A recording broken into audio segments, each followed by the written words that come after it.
3 দিন 3 রাত আমরা ছিলাম। পুরো সময় অল্প কিছু সময় ঘুমের বাইরে, বাকি পুরো সময় সফরে আমরা ঘুরে বেড়েছি। আমরা 2টা দেশে গিয়েছি, কেনিয়া এবং উগান্ডা। আফ্রিকার এই অঞ্চলটাকে, বিশেষ করে যে অঞ্চলে প্রচুর পরিমাণ প্রাকৃতিক সম্পদ দিয়ে আল্লাহ তাআলা পরিপূর্ণ করে রেখেছে, তাদেরকে কোণঠাসা করে রাখা, দুর্বল করে রাখা, মারামারি লাগায় রাখা, মারামারিতে লিপ্ত সব দলকে অস্ত্র সরবরাহ করা এবং সব জিয়ে রাখা, এবং তাদেরকে নানাভাবে পেছনে ফেলে রাখা যাতে তারা উঠতে না পারে। তথাকথিত শান্তি রক্ষার নামে কঙ্গোর মতো একটা দেশ, এত অভাব, এত কষ্ট। আপনি অনলাইনে সার্চ করে দেখেন যে কঙ্গোতে এয়ারপোর্ট কয়টা? 65টা এয়ারপোর্ট। যে দেশে মানুষ খাইতে পায় না, পশ্চিমা লুটেরারা যারা আমাদেরকে সারাদিন মানবাধিকার, ভালো মানুষ হওয়ার সবক শিখায়, ভদ্র সাজায়, আপনারাও তাদেরকে অনেক ভদ্র মনে করেন। তার দেশে যাওয়ার জন্য আমরা সবাই লালায়িত, থাকার জন্য, রেসিডেন্ট হওয়ার জন্য অস্থির। তাদের বাস্তব চিত্র হলো এখানকার যে খনিজ সম্পদ আছে, স্বর্ণ, হীরা, আরো যে সমস্ত মাটির নিচে থাকা সম্পদ আছে, এগুলো লুট করার জন্য পশ্চিমারা সব দেশ আলাদা আলাদা নিজস্ব এয়ারপোর্ট বানায় নিচ্ছে। এই দেশের একটা এয়ারপোর্ট, ওই দেশে আলাদা এয়ারপোর্ট, ডাইরেক্ট এসে নিজের এয়ারপোর্টে নেমে লুট করে সেগুলো বিমানে করে নিয়ে আবার নিজের দেশে নিয়ে যাচ্ছে। টানা সফর করে পুরো দেশের একমাত্র তার কথা চষে বেড়াইছি। শহরের এই প্রান্ত থেকে প্রান্ত বারবার চষে বেড়াইছি। কোথাও আমাদের ঢাকা শহরের মতো ময়লার বাগান দেখি, রাস্তাঘাটগুলো আমাদের চাইতে বহুগুণ বেশি পরিচ্ছন্ন দেখেছি, অনেক বেশি পরিচ্ছন্ন দেখেছি। একটা জায়গায় হর্ন সাধারণত শোনা যায় না, কেউ হর্ন বাজায় না। উগান্ডারা নিয়ে হাসাহাসি করবেন না, নিজের দেশ নিয়ে হাসাহাসি করবেন, এবার ঠিক করেন। এখানে মাদ্রাসাগুলোতে পড়াশোনার মান গড়ে আমাদের দেশের যে কোনো মাদ্রাসার চাইতে অনেক ভালো। সফর মানুষের চোখের অনেক কিছুকে খুলে দেয়। আমরা উন্নত দেশগুলোতে, ধনী দেশগুলোতে, সচ্ছল দেশগুলোতে প্রায় তো সফর করি, কিন্তু দরিদ্র অঞ্চলে সফর করার সুযোগ আমাদের হয় না। যারা দাওয়াতের কাজ করতে চান, যারা বিশ্বব্যাপী দাওয়াতের কাজ করতে চান, তারা সেই সমস্ত দেশে দাওয়াতি কাজ করতে পারে।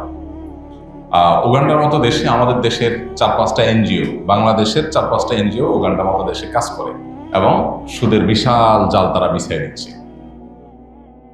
খারাপ মানুষ তারা, অথবা সবচাইতে দুর্বল মানুষ তারা, অথবা সব দিক থেকেই তারা পিছিয়ে। এটা ঠিক যে তারা অনেক দিক থেকে পিছিয়ে আছে, কিন্তু বহু দিক থেকে আমাদের চাইতে এগিয়ে আছে, এই বিষয়টা আমরা অনেকে জানি না। আল্লাহ রাব্বুল আলামিন প্রাকৃতিক সৌন্দর্যের যে নেয়ামত তাদেরকে দিয়েছেন, তা পৃথিবীর অন্য অনেক দেশের মানুষকে দেননি, সেটা আমরা অনেকেই জানি। একটা দেশের মানুষের পরিপূর্ণ মূল্যায়ন বা প্রকৃত অবস্থা পুরোপুরি 2-10-20 দিন বা কিছু সময় সেখানে থাকলেই মন্তব্য করা কঠিন, কারণ এর বিপরীত চিত্র থাকে। কিন্তু পৃথিবীর পরাশক্তিগুলো প্রাকৃতিক সম্পদে সমৃদ্ধ অথচ দরিদ্র এ অঞ্চলের মানুষকে লুট করার জন্য এবং আরো নানাবিধ টার্গেটকে সামনে রেখে তাদেরকে সবসময় কোণঠাসা করে রাখা, দুর্বল করে রাখা, পিছিয়ে রাখা, এগুলো তাদের নিয়মতান্ত্রিক যে ষড়যন্ত্রমূলক কার্যকলাপ আছে, ভদ্রতার ভেগধারী পশ্চিমাদের যে নিয়মিত যে সমস্ত কূটচাল আছে, ভূ রাজনৈতিক তাদের যে কৌশল আছে, সেটার অংশ হলো যে এই আফ্রিকার এই অঞ্চলটাকে, বিশেষ করে যে অঞ্চলে প্রচুর পরিমাণ প্রাকৃতিক সম্পদ দিয়ে আল্লাহ তাআলা পরিপূর্ণ করে রেখেছে, তাদেরকে কোণঠাসা করে রাখা, দুর্বল করে রাখা, মারামারি লাগায় রাখা এবং মারামারিতে লিপ্ত সব দলকে অস্ত্র সরবরাহ করা এবং সব জিয়ে রাখা, এবং তাদেরকে নানাভাবে পেছনে ফেলে রাখা যাতে তারা উঠতে না পারে। কিন্তু এরপরও সেখানকার মানুষের সরলতা, বিশেষ করে আমাদের দেশের মানুষ, আমরা 2টা দেশে গিয়েছি, কেনিয়া এবং উগান্ডা। তো উগান্ডা সম্পর্কে আমাদের দেশের মানুষের মন মানসিকতা হলো, বিশেষ করে তরুণ প্রজন্ম উগান্ডা নিয়ে মজা করতে বেশ পছন্দ করে। কিছু হলে উগান্ডার কথা নিয়ে আসি আমরা, না? প্রথম যখন উগান্ডা থেকে দিনী প্রোগ্রামের জন্য, যদিও সেখানে বাংলাদেশি সোসাইটি খুব ছোট, তারা যখন যোগাযোগ করেছে, আমি চিন্তা করলাম আদৌ যাবো কিনা। উগান্ডা শুনলেই মনে হয় হাসি হাসি, এরকম একটা ব্যাপার। অথচ তাদের অনেক ভালো দিক আছে যেগুলো আমাদের নাই। আমরা নিজেদের নিয়ে ট্রল করা উচিত অনেক ক্ষেত্রে। এর মধ্যে একটা বিষয়, শুধু তারা না, তারা সহ আমরা যে কয়টা দেশ, ইথিওপিয়া, কেনিয়া, উগান্ডা, যে কয়টা দেশের মানুষের সাথে দেখার মেশার সুযোগ হয়েছে, তাদেরকে মনে হয়েছে যথেষ্ট সহজ সরল। প্রত্যেকটা সমাজে ভালো মন্দ মানুষ আছে, কিন্তু আমাদের মতো ভোট দেওয়া মিষ্টি মিষ্টি কথা আর ভিতর দিয়ে চিটারি বাট করে ভরা, এই টাইপের মানসিকতা বোধহয় পৃথিবীর খুব কম দেশেই আছে। বিশেষ করে এই আফ্রিকার অঞ্চলে যেখানে আলহামদুলিল্লাহ প্রত্যেকটা দেশেই মুসলিমদের এভারেজ 15, 20, 25, 30% পর্যন্ত মুসলমান আছে। কোনো কোনো দেশে তো একেবারে বেশিরভাগই মুসলমান, পুরো দেশটাই মুসলমানের হওয়া। এবং তারা যারা ইসলাম প্র্যাকটিস করে তারা আমাদের মতো খুব কম। আমি আবারও বলছি যে এটা আমাদের অল্প দিনের সফরের মূল্যায়ন, এর ব্যতিক্রম চিত্র থাকতে পারে, কি আমাদের চোখের দেখা, আমাদের উপলব্ধি যেটা সেটা আপনাদের সাথে শেয়ার করছি। মুসলমান তো আসলে ধরি মাছ নাছুই পানি বা চিটার বাটপার টাইপের মুসলমান হতে পারে না। মুসলমান সলিড হবে। জান্নাত এবং জাহান্নামের এই ধারণাটা তো পরিষ্কার ধারণা। তাহলে আমার অবস্থান, আমাদের জীবন ধারণের পদ্ধতি, আমাদের আমল, আমাদের সবকিছু পরিষ্কার হইতে হবে। আমি মুসলমান আবার দুনিয়ামুখী, আমি মুসলমান আবার আমি হালাল হারামের বাছবিচার করি না, তাহলে এটা কোন ধরনের মুসলমান হলো? আমাদের মধ্যে এই ভেজাল মুসলমানের পরিমাণ সবচাইতে বেশি। তাদের মধ্যে যারা ইসলামকে প্র্যাকটিস করে তারা খুব সিরিয়াস প্র্যাকটিস করে, খুব সিরিয়াস দিনদার। মিশনে যে সমস্ত আমাদের ভাইরা যেয়ে থাকে, সেটা পুলিশের হোক, আর্মির হোক, অন্যান্য বাহিনীগুলোর হোক, তাদের অনেকের কাছ থেকে আমি বহুবার শুনেছি, কতবার শুনেছি গুণে শেষ করতে পারবো না। তারা বলেছেন যে সমস্ত জায়গায় তারা এই তথাকথিত শান্তিরক্ষী মিশনে যান, সেখানে মুসলমানদের যে জীবন ধারণের পদ্ধতি, তাদের যে আল্লাহর প্রতি ভরসা, তাদের যে অল্পে তুষ্টি, এগুলো আমরা কল্পনাও করতে পারি না। হজ এবং উমরায় যারা যান তারা দেখবেন যে ওখানে আফ্রিকান মুসলমানদের দেখলে মনে হয় পৃথিবীর সবচেয়ে দরিদ্র মানুষ, কিন্তু মসজিদে নববীতে, মসজিদে হারামে, আমলে, ইবাদতে, রোনাজারিতে দেখবেন তারা সবচেয়ে এগিয়ে। এবং অল্পতে খুশি হওয়া, মানুষ যখন অভাবী হয় আসলে তার চাহিদা অনেক কম থাকে। একটা ক্যান্ডি দিলে একটা বাচ্চা এত খুশি হয়ে যাচ্ছে, একজন বড় মানুষ এত খুশি হয়ে যাচ্ছে, আমাদের দেশে চিত্র কল্পনাও করা যাবে না। আমরা যারা নিজেদেরকে গরিব মনে করি, অভাবী মনে করি, আমরা যদি তাদের সাথে তুলনা করি তাহলে আমরা নিজেদেরকে অনেক ধনী মনে করব, অনেক সচ্ছল মনে করব। আমাদের অভিযোগের শেষ নাই। অনেকের অভিযোগ আছে যে আমার চাকরি নাই বা ভালো উপার্জন নাই বা যা আছে সেটা দিয়ে আমি ভালো করে চলতে পারি না। এই যে ভালো করে চলতে পারি না, এই মানুষগুলোকে তাদের সাথে যদি আমরা তুলনা করি তাহলে আমরা দেখতে পাবো যে আল্লাহ তাআলা আমাদেরকে নেয়ামতের মহাসমুদ্রে রেখেছেন।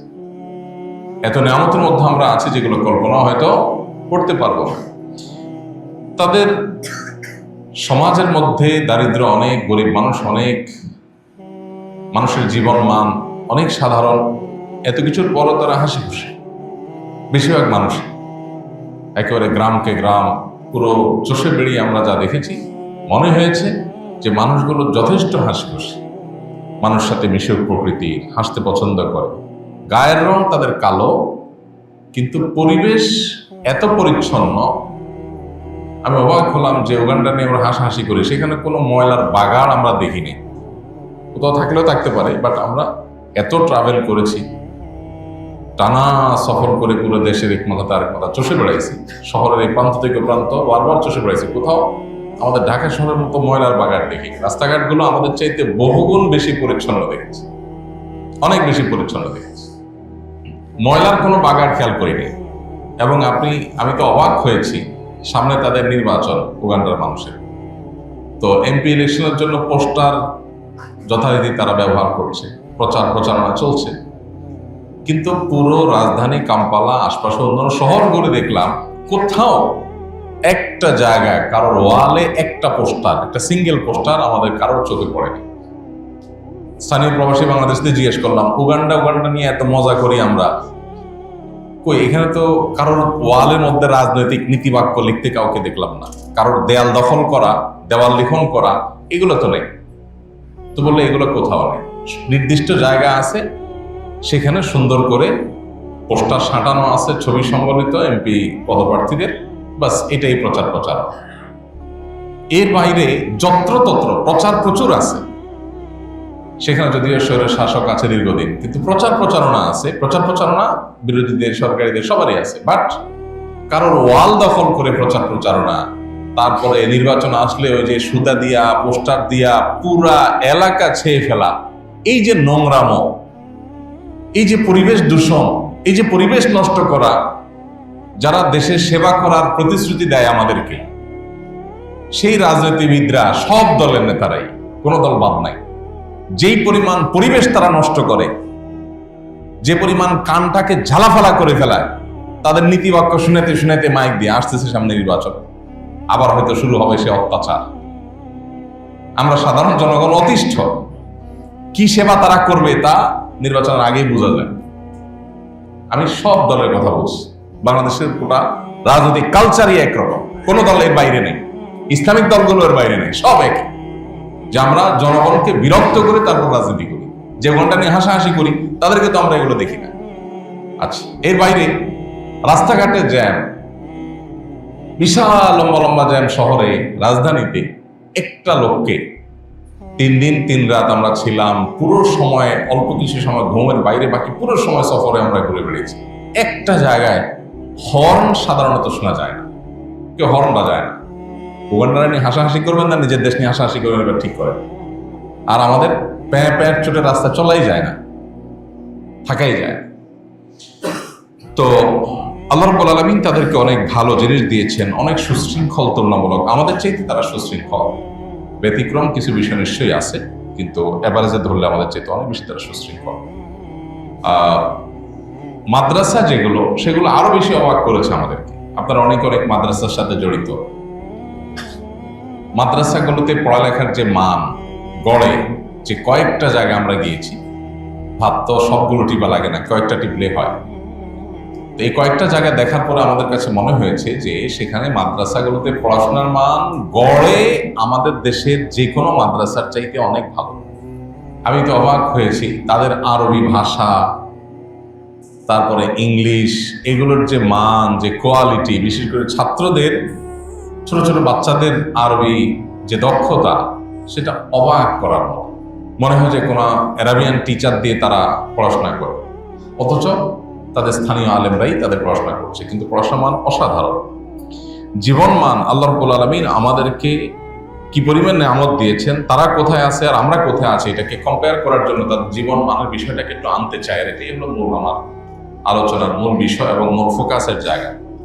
সেটা হলো, আমরা একটা মাদ্রাসায় গিয়েছি, সেখানে ছাত্রদের তেলাওয়াত শুনলাম, তাদের সাথে কথা বললাম এবং তারা কোথায় থাকে সেটা দেখার চেষ্টা করলাম। পরে দেখা গেল যে একটা বালতির নিচে, বালতির তলায় কিছু কাঁচা কলার পেস্ট, মানে ভর্তা, এটা বালতির ধরেন একটা বড় অংশ, অর্ধেকের মতো হয়ে গেছে।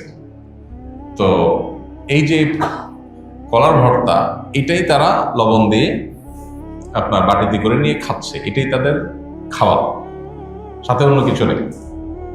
এবং সারা দেশ দাঁড়িয়ে আছে একরকম কলার উপরে, কাঁচা কলা, পাকা কলা, এটার উপরে খায়। মাদ্রাসাগুলোতে এটা খেয়ে থাকছে। আমাদের মাঝহাব ছেলেদের অভিযোগের শেষ নাই, যে ভাতের সাথে ডাল দেয়, ডালটা সরসরা পানি, উজু করা জায়েজ হবে কিনা এটা নিয়ে প্রশ্ন ওঠে। এত পাতলা পানি, ভাতের সাথে ডাল পাইছেন, ওরা ভাতই পাচ্ছেন, কলা সিদ্ধ।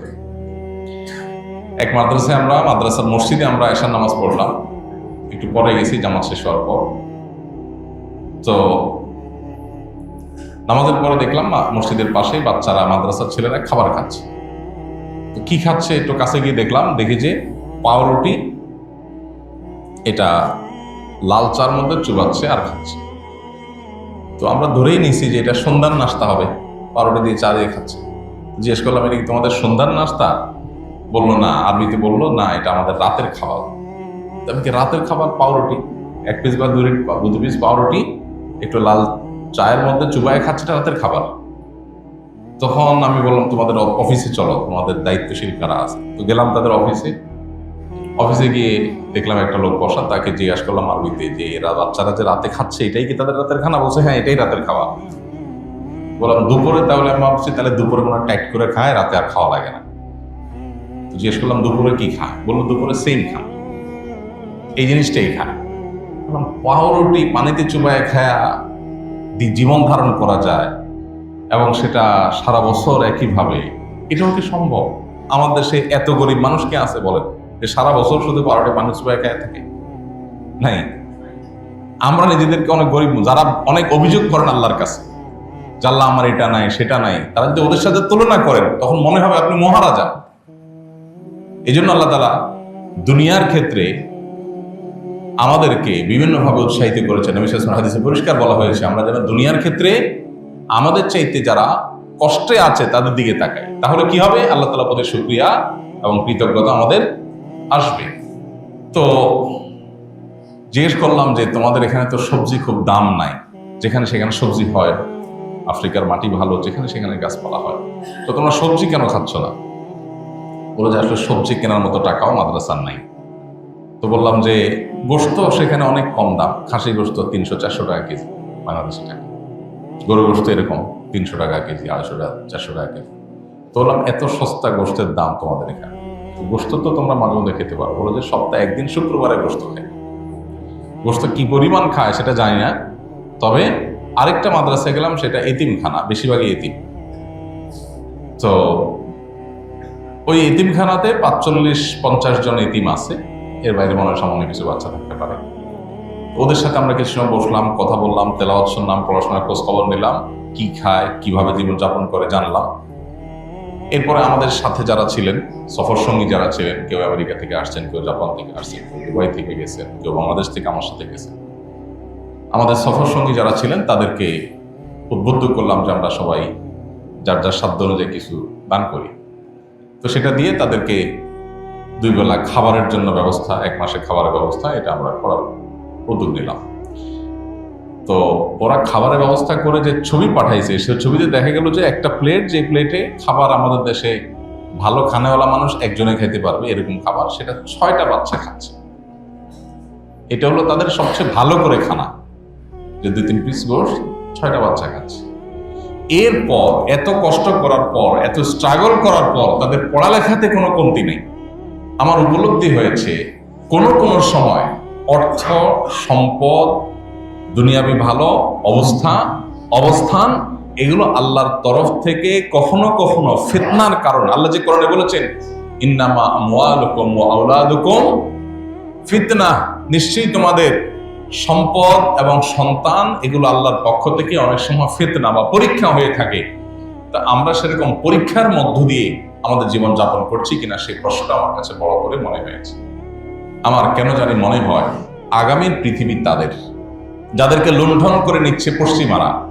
কঙ্গোর মতো একটা দেশ আপনারা জানেন, তথাকথিত শান্তি রক্ষার নামে পশ্চিমারা আমাদের দেশ থেকেও যেসব বাইরা কিছু টাকা পয়সার জন্য, একটু বেনিফিটেড হওয়ার জন্য, একটু বেনিফিট পাওয়ার জন্য এক কারণে কিছু টাকা পেয়ে যাবেন, শান্তি রক্ষার নামে তথাকথিত মিশনে যাওয়ার জন্য যারা লালায়িত থাকেন, তারা নিজেরাও জানেন তারা লুটেরাদের পাহারাদার হয়ে সেখানে যাচ্ছেন।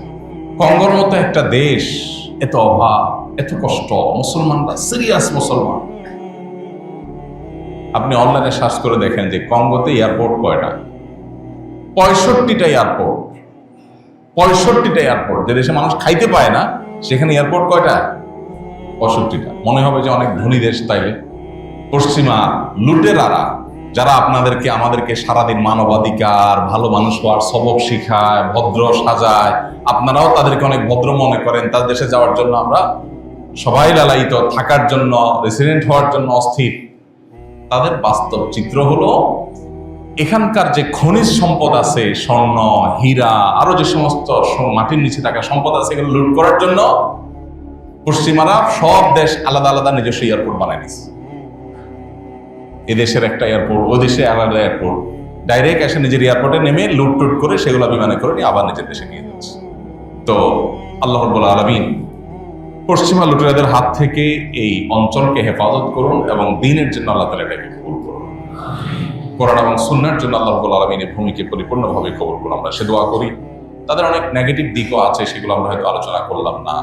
মুসলমানের চাইতে অমুসলিমের সংখ্যা যেহেতু বেশিরভাগ জায়গায় বেশি, দেখা যায় বেহায়াপনা অনেক বেশি, গান বাজনার প্রবণতা, শোনার প্রবণতা তাদের মধ্যে অনেক বেশি, দুর্নীতি তো একেবারে রন্ধ্রে রন্ধ্রে। আল্লাহ মাফ করুন। এই জায়গায় গেলে মনে হয় যে আমরা দুর্নীতিতে অনেক খারাপ আছি, কিন্তু ওদের সাথে তুলনা করলে মনে হয় না এত খারাপ না আমরা। ওদের চাইতে একটা জায়গা মনে হয় আমরা একটু ভালো আছি। অবশ্য সব দেশের এরকম অবস্থা না আফ্রিকার। আমরা যে কয়েকটা দেশ গেছি সেই কয়েকটা দেশের কথা বলতেছি যে দুর্নীতি ছাড়া কিছুই নেই, প্রত্যেকটা কদমে কদমে দুর্নীতি। তো সেটার পেছনেও লম্বা গল্প আছে। তাদেরকে আসলে কোনোভাবেই এগোতে দেয়া হবে না, তাদেরকে দুর্বল রেখে তাদের সম্পদগুলো লুট করা হবে। এটা পশ্চিমাদের দীর্ঘমেয়াদী যে ষড়যন্ত্র আছে সেটার অংশ। তো সফর মানুষের চোখের অনেক কিছুকে খুলে দেয়। আমরা উন্নত দেশগুলোতে, ধনী দেশগুলোতে, সচ্ছল দেশগুলোতে প্রায় তো সফর করি, কিন্তু দরিদ্র অঞ্চলে সফর করার সুযোগ আমাদের হয় না। যারা দাওয়াতের কাজ করতে চান, যারা বিশ্বব্যাপী দাওয়াতের কাজ করতে চান, তারা সেই সমস্ত দেশে দাওয়াতি কাজ করতে পারে। উগান্ডার মতো দেশে, আমাদের দেশের 4-5টা এনজিও, বাংলাদেশের 4-5টা এনজিও উগান্ডার মতো দেশে কাজ করে। আমি নাম বলতেছি না সেগুলো। কি কাজ করে? সুদি লোন দেওয়ার কাজ করে, এটাই কাজ। তো একেবারে নাম করা 4-5টা এনজিও আমাদের দেশে, একেবারে বাংলাদেশের, অন্য দেশে বাংলাদেশি এনজিও, তারা সেখানে কাজ করে এবং সুদের বিশাল জাল তারা বিছিয়ে দিচ্ছে। এর বাইরে আলহামদুলিল্লাহ ব্যক্তিগত পর্যায়ে অনেক আল্লাহর বান্দা দাওয়াতের কাজ নিয়ে, দাওয়াতের মিশন নিয়ে সেখানে যাচ্ছে। তো আমরা রব্বে কারীমের কাছে দোয়া করি আল্লাহ তাআলা আমাদেরকে যে সমস্ত নিয়ামত দিয়েছেন সেগুলো শুকর আদায় করার তৌফিক দান করুন। ওখানে বাচ্চাদের যে জীবনযাত্রা, জীবন মান, সেগুলো যখন আমাদের বাচ্চারা দেখবে বা বুঝবে, তখন আমাদের বাচ্চাদের আল্লাহর কাছে শুকরিয়া আদায় করার মানসিকতা তৈরি হবে, অল্পে তুষ্ট থাকবে। আমরা আলহামদুলিল্লাহ বলতে শিখবো, অভিযোগ আমাদের কমে যাবে। মানুষ নবী সাল্লাল্লাহু আলাইহি ওয়াসাল্লামের এই সুন্নাহটাকে ফলো করলে মানুষের জীবনে আর কষ্ট থাকবে না। সেটা কি? সেটা হলো দুনিয়ার ক্ষেত্রে আমার চাইতে যারা কষ্টে আছে তাদের দিকে তাকানো, যে তার চাইতে তো আমি আলহামদুলিল্লাহ অনেক ভালো আছি। আর দ্বীনের ক্ষেত্রে আমার চাইতে যে ভালো আছে তার দিকে তাকানো, যে আমি 5 ওয়াক্ত নামাজ পড়ি, মাশাআল্লাহ অমুক তিনি তো তাহাজ্জুদে পড়ে। আমি শুধু যাকাত দেই, উনি তো মাশাআল্লাহ যাকাতের বাইরেও প্রচুর পরিমাণ দান করেন। আমরা দ্বীনের ক্ষেত্রে, আখিরাতের বিষয়ের ক্ষেত্রে নিজের চাইতে উপরের দিকে তাকাবো, আর দুনিয়ার ক্ষেত্রে নিজের চাইতে আরো নিচের দিকে তাকাবো। তাহলে আমাদেরকে আল্লাহ রাব্বুল আলামিন মানসিক শান্তি দান করবেন, তৃপ্তি আসবে, মনে কষ্ট থাকবে না, দুঃখ চলে যাবে যখন আমার চাইতে আরো কষ্টে থাকা মানুষকে আমরা দেখতে পাবো। রব্বে কারীম আমাদেরকে এই সমস্ত ঘটনা বলি, এই সমস্ত আল্লাহ তাআলার সৃষ্টির মধ্যে যে সমস্ত শিক্ষা আছে সেগুলোকে ধারণ করার তৌফিক দান করুন। আমাদেরকে আল্লাহ তাআলা তার কৃতজ্ঞ বান্দাদের কাতারে শামিল হওয়ার তৌফিক দান করুন। যোগ্য মুসলিম, যথাযথ মুসলমান, ভালো আমলদার মানুষ হওয়ার জন্য নিজেদেরকে আমাদের পুঁজি করে তুলতে হবে এবং সামনে এগিয়ে যেতে হবে।